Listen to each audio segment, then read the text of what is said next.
Hello, everyone, and welcome. Wherever you're joining us from, I hope that you're safe and well. I'm Marilyn Zakhour. I'm the CEO and founder of Cosmic Centaurs, and I'm really glad that you're here.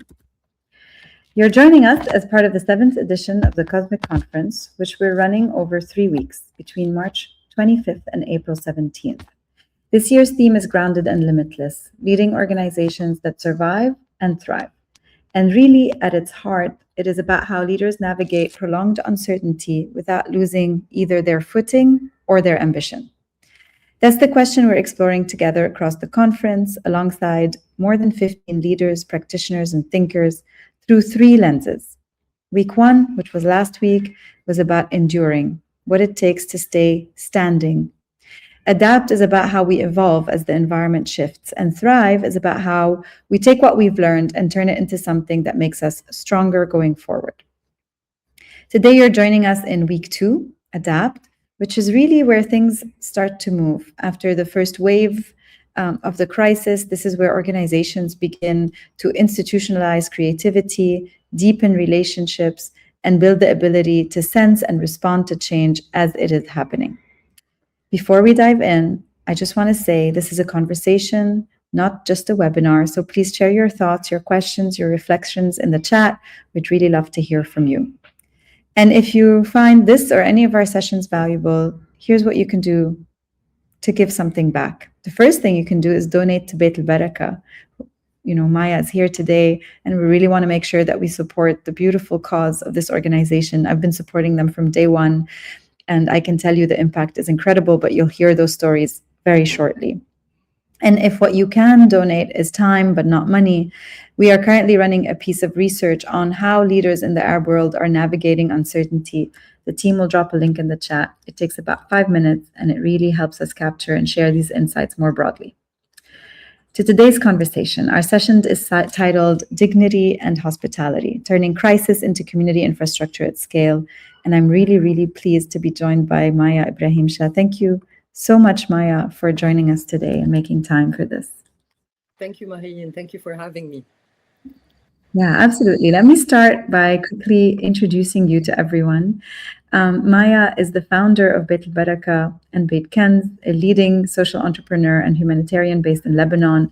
In 2019, she founded Beit el Baraka, an initiative that has since grown into one of Lebanon's most impactful support systems, with a database of more than 300,000 beneficiaries, retirees, and more than 35,000 students. In 2021, Maya launched Beit Kanz, a social enterprise designed to sustain this work long-term. And Beit Kanz today works with over 1,200 women producers in more than 50 villages and supports a growing network of artisans, contributing to both economic resilience and the preservation of Lebanon's cultural heritage. We have so much to cover, but before we do, Maya, I want to check in with you and ask you, how are you really? I'm fine, as fine as you can be, considering the situation.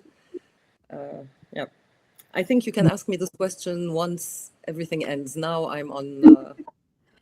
I understand. I'm a bit like you. I'm like, we can talk when this ends and everything goes back to normal. Then I will worry about myself. And I think your story definitely shows that that's your attitude to this. And today, what we want to talk about, we want to hear the story of Beit el Baraka, and we want to learn from it, because it's really difficult to lead, build, and respond when the ground is shifting. In the GCC, maybe this is the first time in many, many years that we have to lead in these circumstances. But for you, Maya, that's, a constant reality.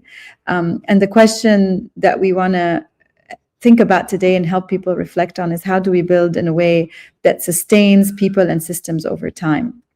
We're going to use your journey as a lens to understand this, but we know that leaders across private, public, civil society can learn, because what you've really built is more of an ecosystem, while still preserving the heart of the story, which is all around dignity.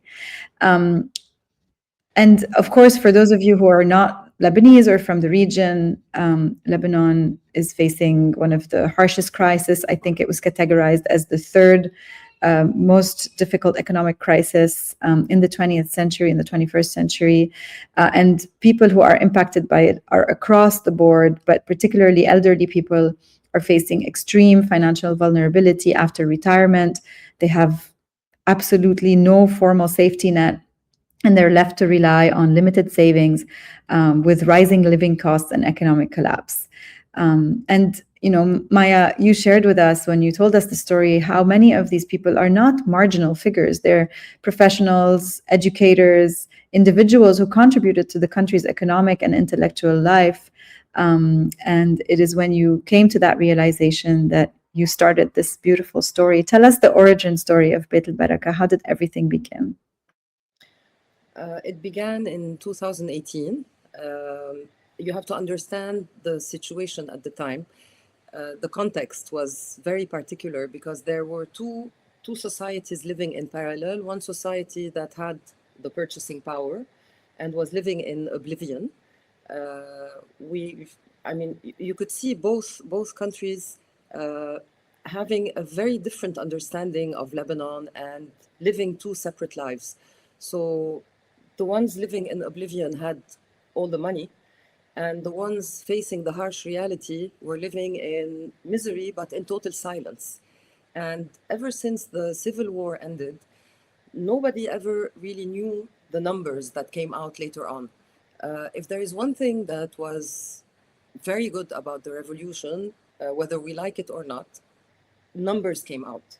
And you cannot do anything, you cannot advance, you cannot change the status quo if you don't understand the figures, the numbers, the statistics. So we started discovering everything after the 17th of October 2019. We discovered that we had in Lebanon 11% of the Lebanese population that is above the age of 65. This is the highest and the fastest increasing number of elders in the entire Middle East and North Africa.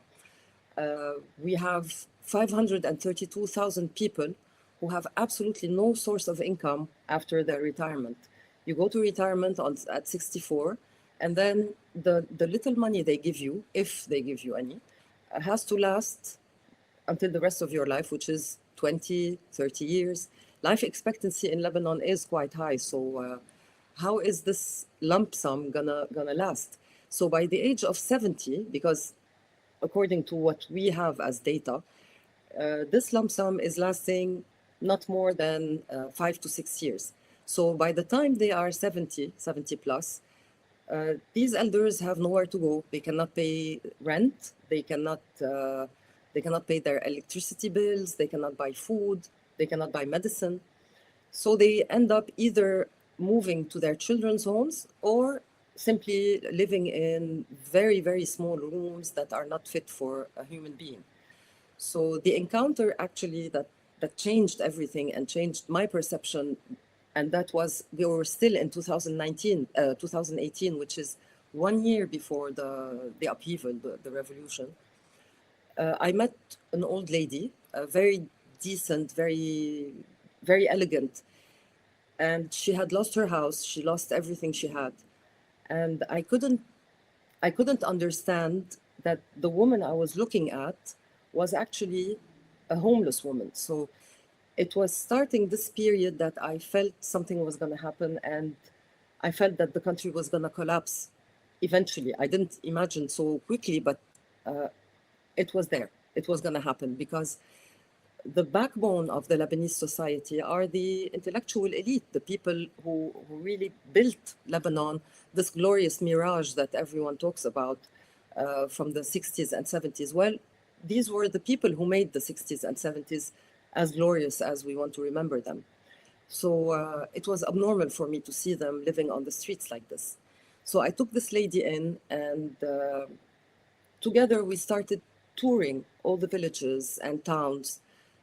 And we realized that all these people that we were meeting, because of course you should understand that there is no reliable data about Lebanese retirees. If you log on all the websites imaginable, you will find very generalized statistics.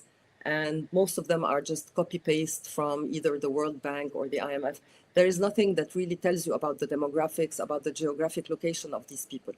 So we decided to do this on our own, this lady and myself.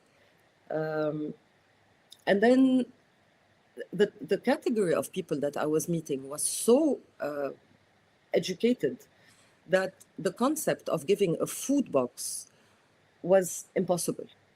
So I told her I would like to open a free supermarket, and she offered to run it because I was helping her in her personal life, and she didn't want that unless I was offering her a job in return. And this gives you the level of dignity. And this is why dignity now is at the heart of everything we're doing. Voilà. So this is how Beit el Baraka started.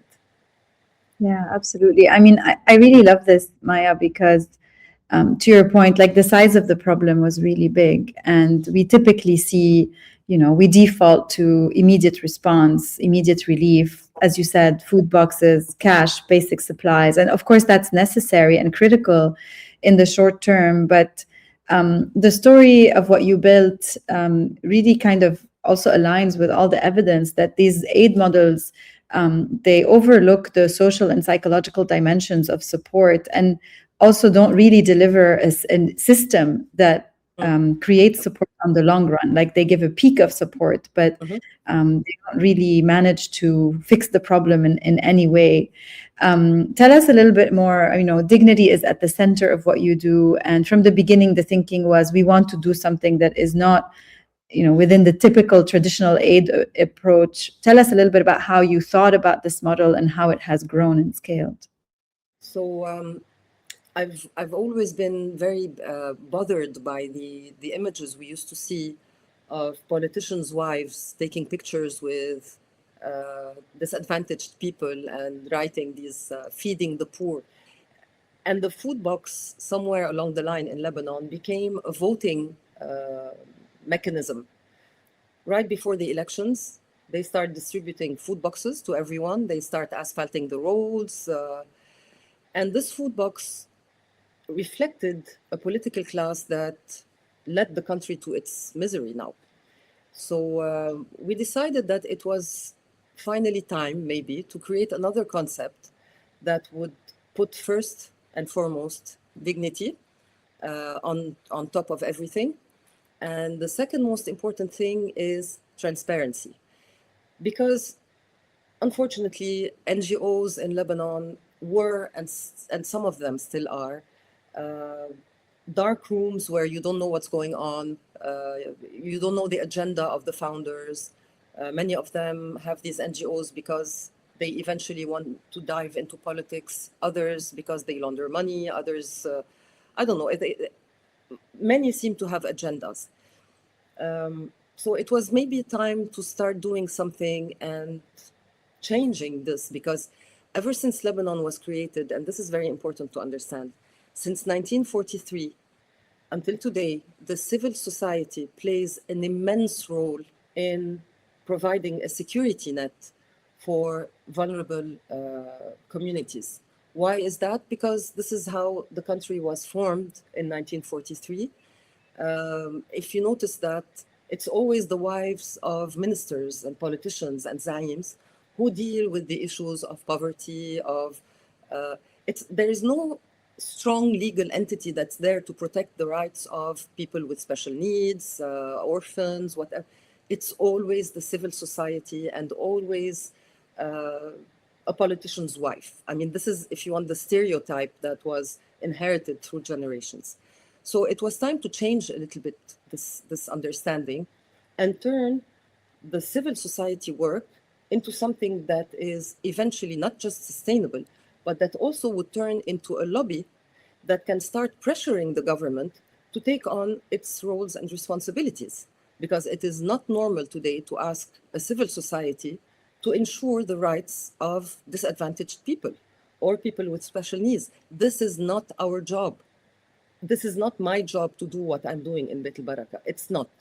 So this is the pressure that eventually we are trying to develop in terms of lobbying. Now, how did we create the model? The model was very simple. you take dignity and you build everything else around it. So we started first with the concept of a free supermarket. People would come to us and in a very, very elegant way, they can shop for whatever they want. And once they arrive to the cashier, we have prepaid cards. It's a point-based system. So these points are free, but at least it makes them feel that they are shopping and they know how many points they still have for each month. They pay with these points and then we renew every month. And we have a very professional warehouse with a stock count that has less than 1% of mistakes. I mean, it's super well run. And it started like this. It started with just this free supermarket, but then things started changing a little bit. And as we moved closer towards the revolution, I was constantly worried because the number of elders who were coming to the supermarket was enormous.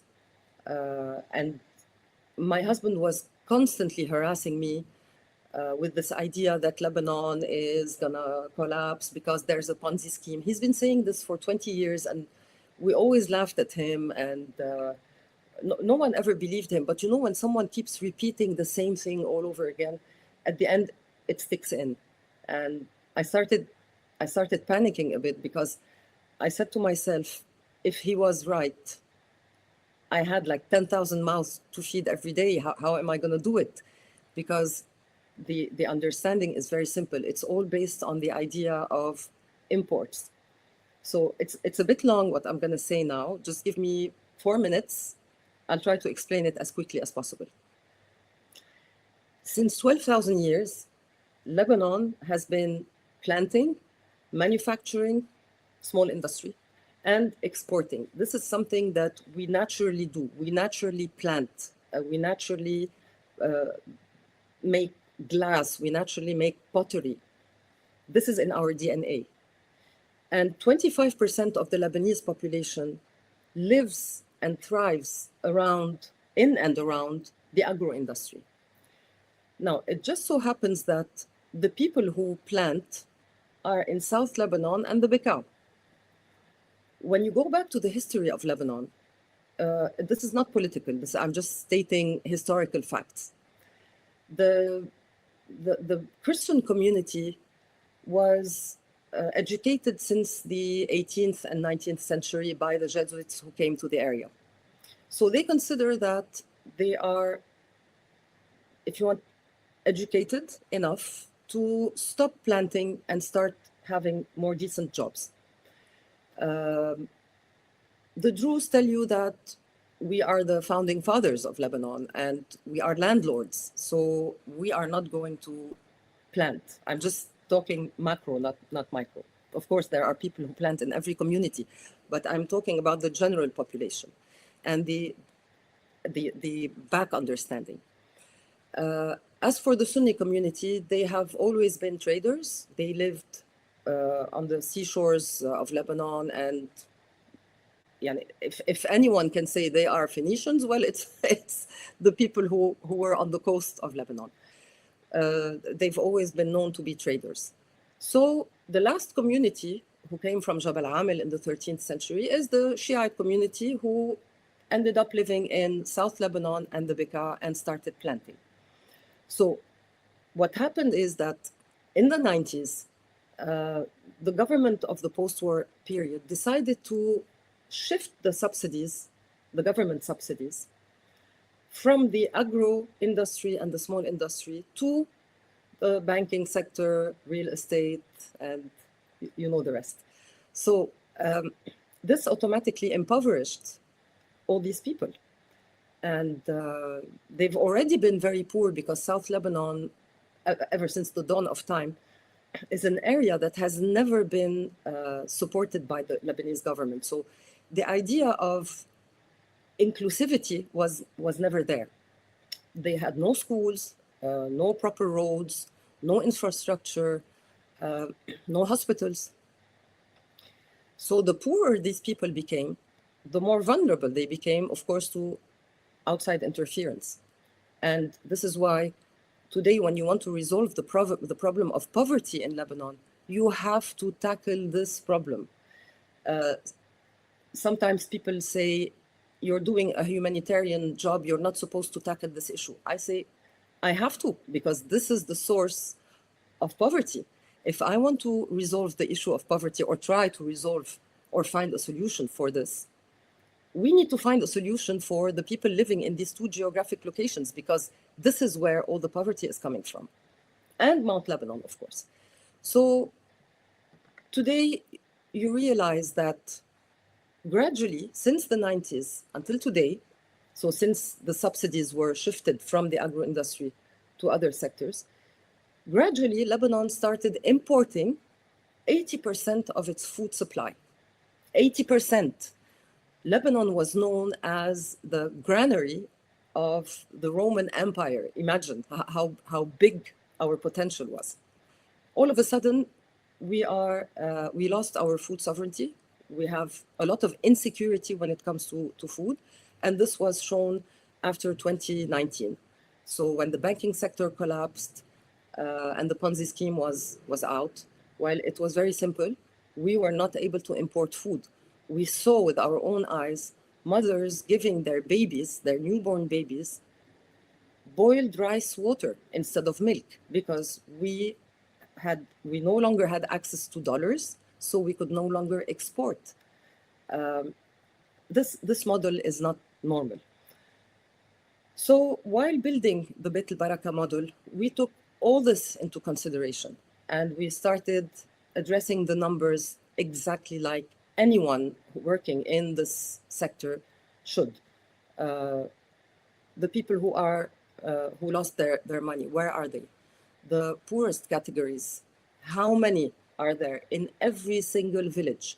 Today, the data that we have in Beit el Baraka is, honestly, it's the data of, I'm not going to say a government, but at least a ministry, because we know exactly in each community how many people there are. We deal with all the municipalities, almost all the municipalities.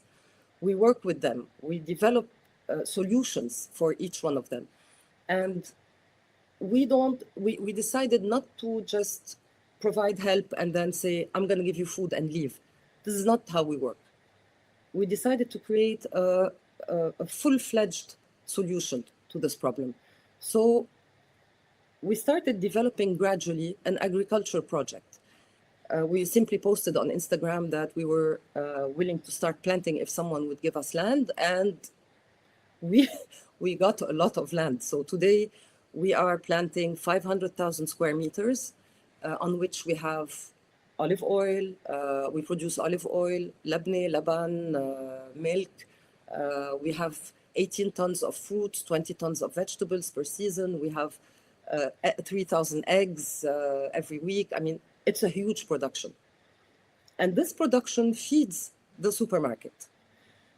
So when people come to us, they can also have fresh vegetables and fruits.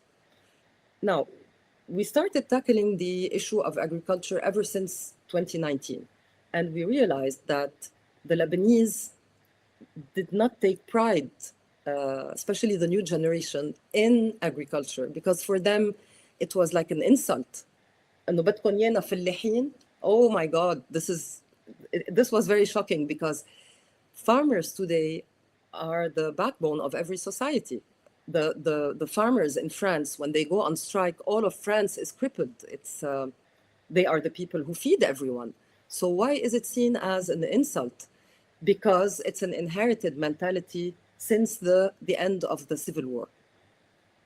So we started changing mindsets. We went on campaigns. We launched campaigns to make agriculture something really valuable, really important for the core of the heart and soul of the economy. And considering that you live in a country where tourism is very volatile, and all the restaurants, the F&B, the F&B parallel economy that we have that is pulling Lebanon up, it is also subject to the volatility of the situation. If anything goes wrong, all these restaurants are empty. What is the only thing that keeps working? It's agriculture. So this is why the war today is killing I mean, it's not just killing the Lebanese economy, it's killing any hope for Lebanon to eventually make it back and stand on its feet on the long run. I mean, we can open 1 million restaurants, but you cannot build a country on restaurants. You need to build a country on a proper industry, on a proper sustainable long-term system. And the ecocide taking place is unfortunately a long-term problem, because an ecocide means that you need decades to recover the land. You need decades to protect this know-how. And today, what's happening is killing the transmission of knowledge between generations of farmers, because these farmers usually take this job from their parents. So during these decades of recovery, there are a lot of young people who are not going to learn the skill anymore, and this is inherited skill. Anyway, so back to Beit el Baraka. So we started planting, we started growing our offering. At one point also during COVID, we opened a free pharmacy. So we worked with local pharmacies and hospitals. And when people needed a medicine, they would just come to us with the prescription. We would give the medicine free of charge and send back the prescription to the pharmacy or the hospital. We also installed solar panels on a lot of hospitals, because it was a disaster at the time. There was no more fuel. We had absolutely nothing. And this is when Beit el Baraka started growing a little bit more, because the solutions that we were giving were immediate. We would go to a hospital, see that there were 200 patients, for example, who no longer had access to their ventilating machines.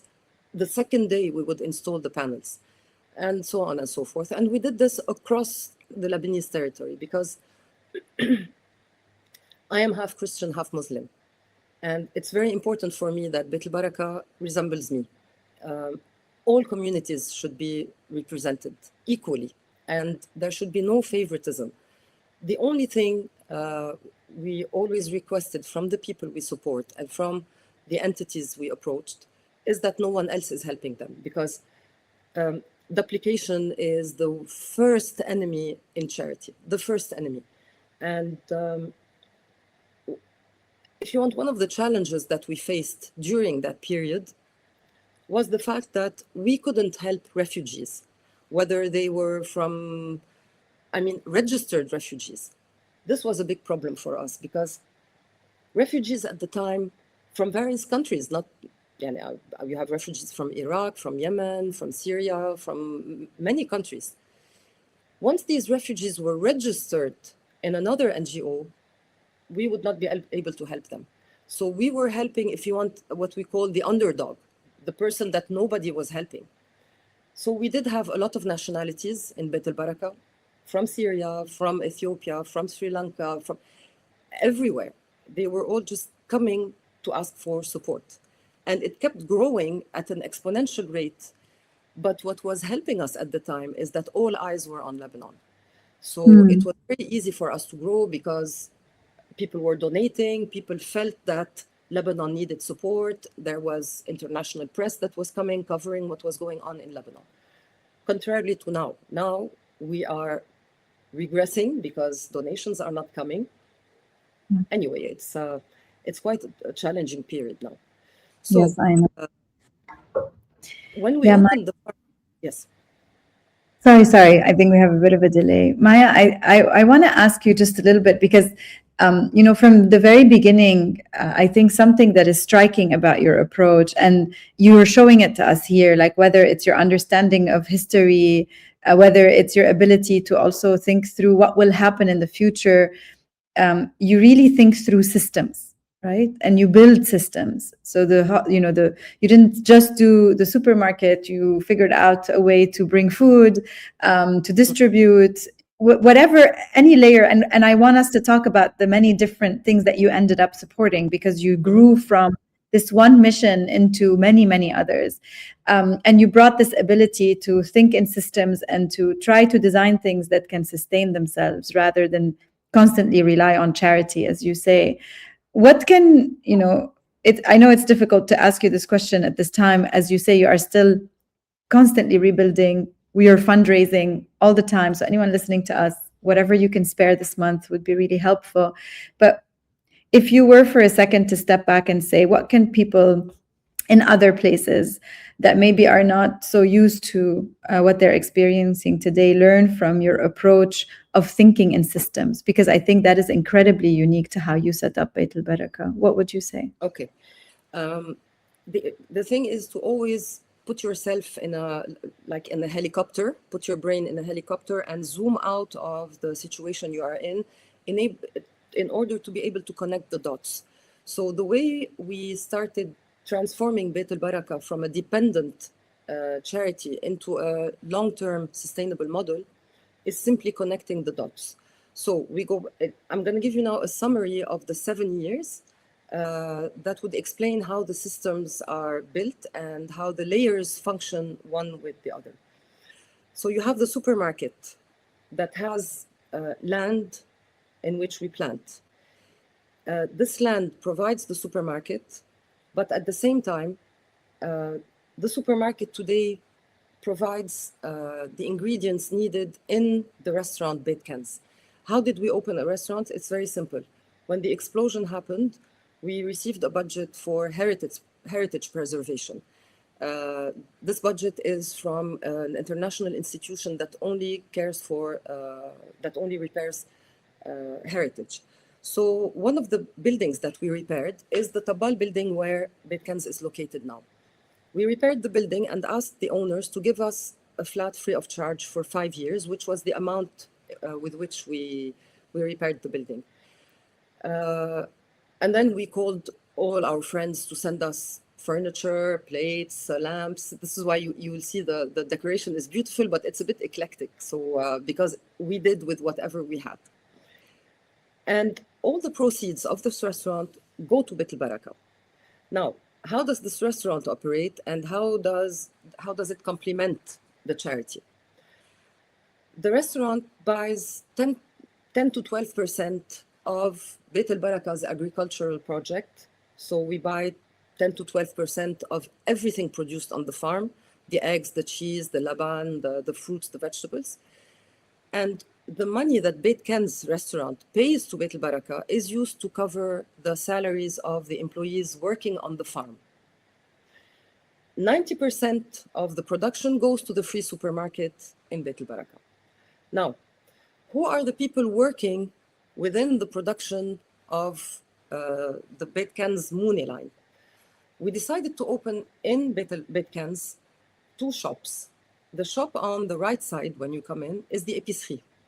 So this is, if you want, the Moune shop that sells premium quality Moune with beautiful branding. And this Moune line is a story in itself, because before we opened the Beit Kanz Moune line, there weren't really a lot of Moune products in Lebanon. And the way we packaged it, the way we presented it, we had 5-star chefs from Lebanon who came and put their name with us. This gave, if you want, hope for young people to start working in Moune production. And it elevated the image of Moune. Now, who are the people producing this Moune? It's 1,200 women from 53 different villages in Lebanon who were trained to become part of this project. It is an ISO-compatible project. We have the HACCP. So we had to teach these women everything needed in terms of food safety, quality control, standardization of recipes. We went even to the kitchens, the municipal kitchens in every area. And these kitchens were subject also to the ISO certification, so they all had to be trained, etc. And today, when you look at these women today have financial independence. So what you remove beneficiaries from Beit el Baraka, you put them in Beit Kanz to start working, and this money goes back to feed the elders. So basically, you're dividing the people of Beit el Baraka into 2 categories: the elderly who cannot work, the younger who are able to work. The younger ones have to start working to be able to enable us to support the older people. Now, you have also the students. We opened, after the Beirut port explosion, we opened a department specialized in education. We have 35,000 students in our database. This is a project that we did in partnership with Murex. And the people from Murex have this amazing way of understanding the economy, because they are mathematicians, they are economists, and they helped us understand the importance of training the younger generation. So not just helping them get an education, but also pushing them towards the right fields for work. So today, you are working on 3 generations. You have the young people to whom you provide access to education. Once they graduate, you steer them into the potential of what they can actually do in Lebanon, because we've had it with lawyers, engineers, and doctors. Everybody's a lawyer, engineer, and doctor, but times are changing. Exactly, exactly. So we have to understand today that no matter what happens, agriculture and small industry are the future of Lebanon. So we are steering them into this. And we also work a lot with universities. We do a lot of conferences to start helping these students understand the value and the importance of these industries. And these 2 demographic groups, whatever funds they help us generate, are protecting the last generation, who is now, for whom we have to offer a soft landing at the end of their life.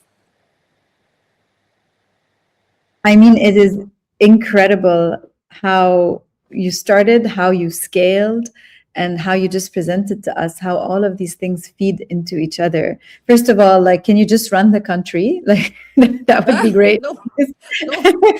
Because it sounds like you are already, anyways, And so, but second of all, I mean, Maya, this, like in the startup world, this kind of scaling and diversification is something that like very few leaders are capable of managing.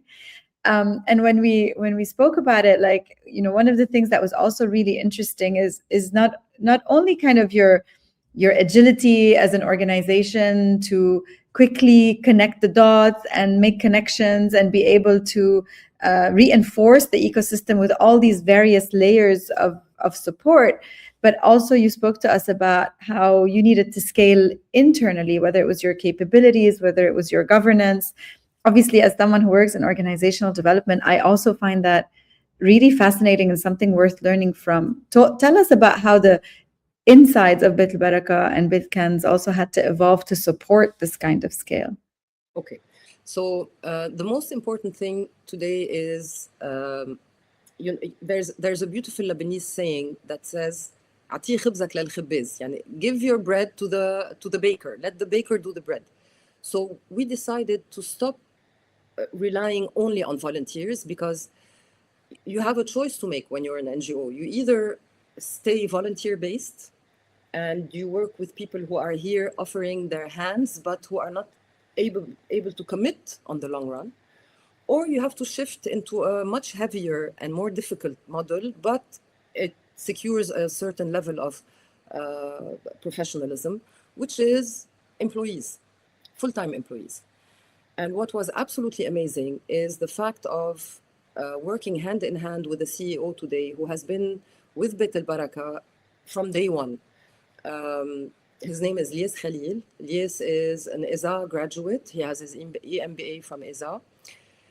He is someone who is extremely well structured. I'm someone who is, I'm a total ADD, so I cannot focus on one thing at a time. I think about a million things, and I cannot sit behind a laptop for a long time. And the amazing thing is that we complement each other extremely well, because I develop vision, I develop strategy, I see where we're going. I'm able to, it's not that I predict things, but I'm able to analyze what's going to happen based on the history that I have learned. And this is something very important. And I encourage every person working anywhere in the world to understand the history of every country in order to come up with the understanding and the learning of what's going to come next. So this is one good thing that I have, probably the only one that intellectually I can really master. And Yes is, on the other hand, the person who complements this part. So we both work very well together. We're the yin and the yang. Uh, and we started growing, and we decided to start appointing people who really know what they're doing. I mean, today, if you look at our HR manager, she is one hell of an HR wizard. I mean, she's wow. She has amazing experience. She has very strong understanding of how to treat her employees, how to develop their career plans, how to make them feel safe within the organization. If you look at our CFO, he's someone who's so knowledgeable in new techniques that enable you today to manage your budget in a way that makes you foresee whatever is going to happen and still makes you feel safe. This is what we decided to do.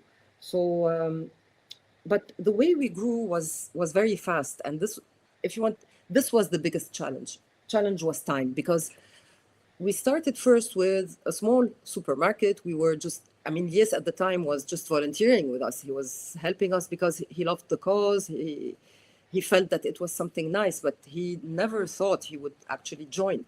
So this was back in 2018. So there was Yes, myself, and the lady, the retired lady that I had met. And when the revolution started, we really needed to start having a lot of people work with us as quickly as possible, because we started growing at a speed that was unbelievable. So yes, we like to have employee retention. Yes, we like to have loyalty. But when you do things under pressure, sometimes you don't have the choice but to, you have to make mistakes. You have to learn from these mistakes. You have to develop more intuition. And in times of crises, intuition becomes key, because, and you have to learn how to master your intuition and not let it lead you to make more mistakes. I'm going to give you an example that would explain a little bit what I'm talking about, because I'm sure it's going to sound strange to a lot of people. When the explosion happened, the 2020 Beirut port explosion, we had to set up a team of 372 workers overnight, in one night. So we had one night to decide, and we didn't even have offices. We had the supermarket, we had a very small area where we would sit, the three of us, and we went from an organization that had just a few, I mean, 3 employees. No, they were 4 employees at the time, and Anna, I'm the, no, I'm not, I was not employed per se. And we had a few volunteers, but that's it. And overnight, we scaled up internally to become 372 people, trying to rebuild 3,011 apartments, 7 schools, half a hospital, 12 building facades, 686 small businesses, all of this in one night. This is when you rely on your intuition. So your intuition has to help you understand from the first moment you start talking to someone. You have to be able to understand and make a SWOT analysis of this person while talking to them. This is how you function in crisis situations. But then you have this peaceful period during which you have time to reassess these people. So in between wars or crises, this is when you have to start working on the professional structure, keep the people who have proven to be right, and remove the people who just don't fit. So, and this applies also to the beneficiaries that we have. People come to you after the explosion and tell you, please help me, I need help. How do you decide if you help this person or not? It's because a lot of people ended up lying and coming from the Bekaa Valley and pretend, or from Trablus or whatever, pretending that their house in Ashrafiyya was destroyed. So intuition is key, and it's up to you as a leader to develop this intuition. That's pretty incredible. So, I mean, just recapping some of these lessons, one is building a team of Avengers around you. It sounds like you all complement each other beautifully. And not being afraid to scale up, using your intuition first, your system second, in order to be able to shift gears, right? Because a crisis requires immediate response, but that doesn't mean that you don't go back and put things back into a system, as you say, in between crises, or in moments where that you're allowed to do that. I think it's really incredible. Of course, I know that you have a board in place that helps to kind of scrutinize and put guardrails around the work that you do. One of those guardrails, Maya, that you had put at some point is that you were really more interested in building for the long term. You had kind of simplified a little bit of what you were working on and what you're operating on, but then what just happened in the last few weeks has brought you back into more of an immediate support. Actually, as coincidence would have it, while we were talking, I received an email from your organization with an update, actually, on the emergency response at the moment. Overnight, you also had to make a decision, as you did at the time of the explosion. Here, you went from 0 to, I think, 15 shelters in just a day or two.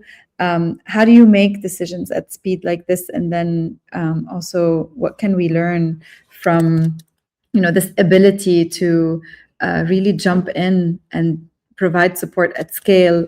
Of course, later we'll come back to building a system around it, but you're really juggling this short-term decision-making with a very long-term perspective. I want to hear from you on that.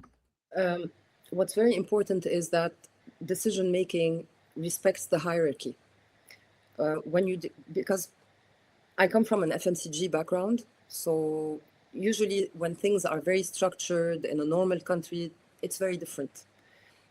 Today, if anyone for example, from France, working in a bank, listens to this webinar, they're going to say she's weird, or this is not professional. But unfortunately, this is not the way things work here. Under crises, multiple crises, and in war zones, especially when you're working in the civil society. So the layers, first of all, in Beit el Baraka are very clear.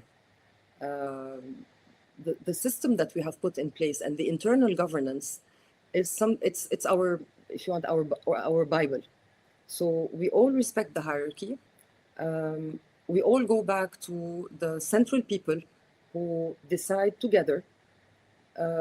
We do have a very, very close relationship because we've been through thick and thin together. What we've experienced as a team made us today more of a family, because we've been through wars, we've been through devastation, we've been through economic collapse, we've been through the COVID, we've lived so many things. But of course, the 2020 explosion was something else. But this made the bond between between the team members very, very powerful. And yet, there is a certain line that nobody ever crosses. I don't cross the line with the CEO. He doesn't cross the line with the board members. The board members don't cross the line with us. We are very respectful of every single department manager. So when decisions like this are taken, they take into account each head of department, and if they're able to come up with, do the job or not, because you're not just announcing a promotion on a product. You're announcing that we are going to be part of this war, because we are going to send food to the villages south of the Litani on the borders. You're going to handle schools that are, some of them in Burj Abu Haidar, some of them are in, the last building that exploded in Sodeko was right across from the school where we deliver food 3 times a day. And we found our families completely devastated with dust on them. And so you cannot ask people to put their lives at risk without consulting them first. But they know that everything has to be very fast. Decision-making is not something that takes time, and it's extremely fast. And we don't have these, layers and layers of bureaucracy. We don't have that. We have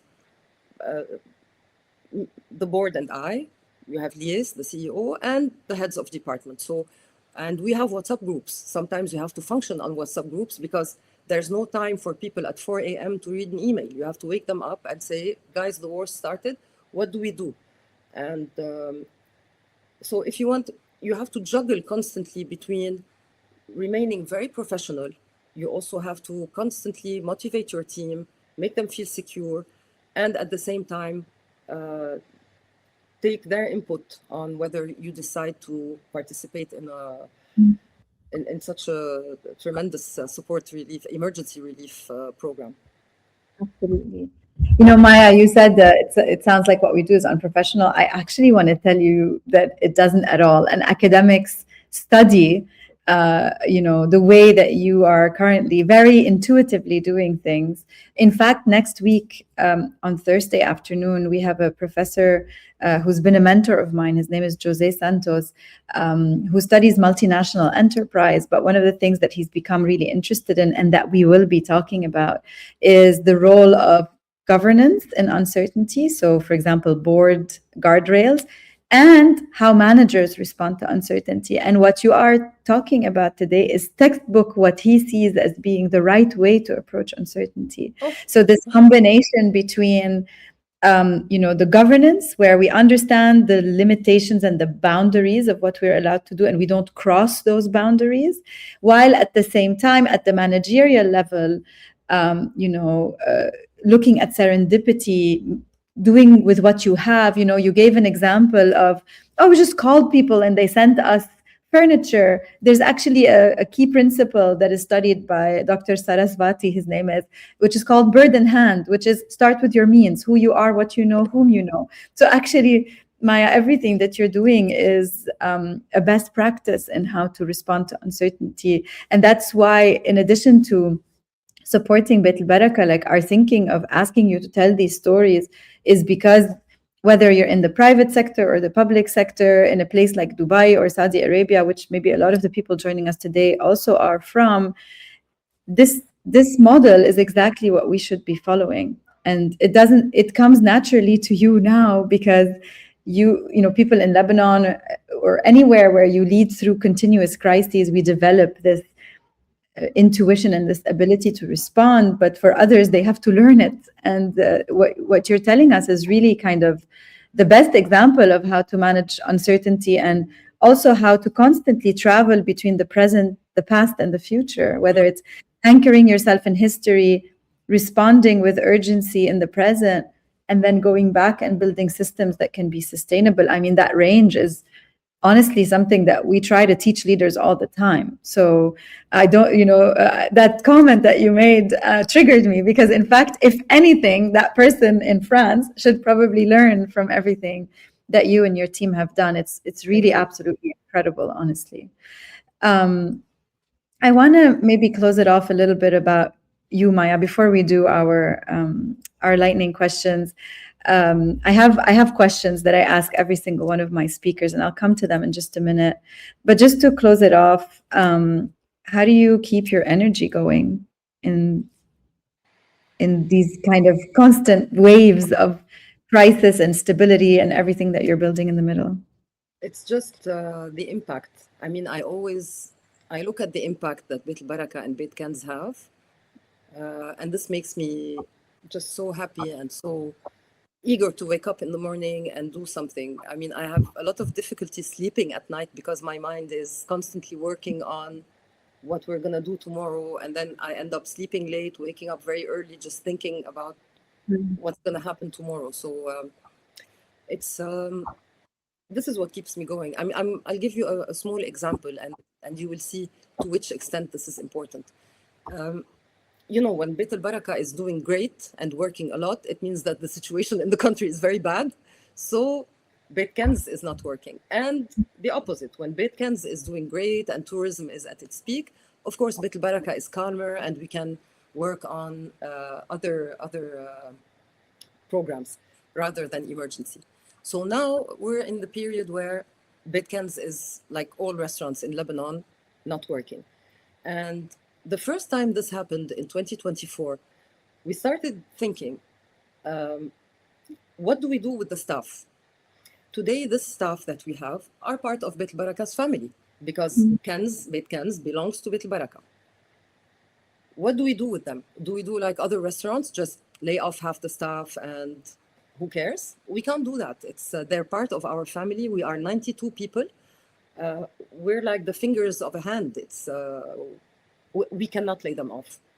One of the solutions that we came up with, and this gave me so much motivation, the solution is simple. Today, we are asked to provide food for between 15 to 17 shelters. It depends on the number of people moving around, but let's say 15 shelters. You're talking about thousands of people. So you need to produce breakfast, lunch, and dinner. We receive budgets from specific international institutions and from private donors. So we started brainstorming and saying, if we take this money and we go to a fancy catering company that usually prepares for weddings, it's not fair, because I don't want today big companies to benefit from the war. I'm sorry, it's not fair, but this is the way it is, because weddings are not going to stop, knowing the Lebanese population. We will get married, we will do parties, we will celebrate no matter what happens. So what would be the most creative thing to do to sustain and protect our team? Very simply, is to have our own kitchen. All the stuff that is not working in Beit Kanz now, because we reduced the number of people on the floor. So all the staff today is going to work on the emergency relief project. We ended up offering our donors the lowest price on every single hot meal. We ended up securing jobs for young men and women who have nothing else but this job. And it gave us motivation to keep working. Voila. So these are the kind of things that make us motivated, you know. Thank you, Maya. That's another great example. And again, something that, we advise companies in the region. Of course, everybody's looking at cost cutting. Many are going to lay off their staff. But this idea of saying, like, where in the business do we actually need help that would help to sustain things, and then moving people around first, and is the best first response. Thank you for that example. We're getting to the end of our time together. I do have my 4 questions that I ask every single speaker to answer. Thank you for all the wisdom you shared with us. We want to extract just a little bit more before we let you go. Again, speaking kind of for yourself, Maya, as a person, what helps to keep you grounded? My husband and my daughter and my mother. Beautiful. Yes, we all see this as a gift of our families and our communities. And what helps you, to stay limitless, despite everything that's going, to keep the space for possibility, for imagination, and for long-term thinking? This is something that only people with ADD can do. I don't know. It's the way my brain functions. I don't know. I keep seeing things, envisioning things, predicting. I don't know. What a gift. There's a theory about individuals who have this type of neurodivergence, that actually they are essential to the survival of our species. I will send you that article. I think you'll enjoy it, because I have a family member who has ADD and is dyslexic, and to kind of help her process it, I used to look for research like this. So there's good evidence that you guys help us to survive. Everybody else just like takes care of business as usual, but you tend to be the entrepreneurs, the out of the box thinkers, and so on. So I'll send you that. You're not far away. What is a leadership quality from the Arab world that you think the rest of the world can learn from, in terms of how we show up as leaders in times of uncertainty? It's the humanity. I think the Arab world and Arabs mostly have kept, despite all the development and all the wealth and all the success stories that we've seen around the countries in the Gulf, the countries in the Levant, there is still so much humanity. I mean, I worked in Saudi Arabia for a few years, and I was impressed by how kindness is still there. And to be very honest with you, there is one saying I love. Mm-hmm. Kindness is the highest form of human development. And I think this is how people become professional. This is how people become successful. It's by staying kind, because when you're kind, it's not kindness of heart. I'm not talking about this. It's kindness of wanting for people what you want for yourself. So when a leader pushes his team forward, gets them out of their comfort zone, sends them to university, helps them train and become a better version of themselves, at the end of the day, this leader benefits from all this because he or she grows with their team. This is something that the Arabs still have. I love this. Couldn't agree more. Absolutely. And then my last question is, based on our conversation and the many experiences that you've had leading through crises, what are 3 pieces of advice that you would give to leaders right now who may not have, your capability or your team's capability to lead with through this moment of uncertainty and crisis, of how they should show up or what they should do? What are your top 3 advice?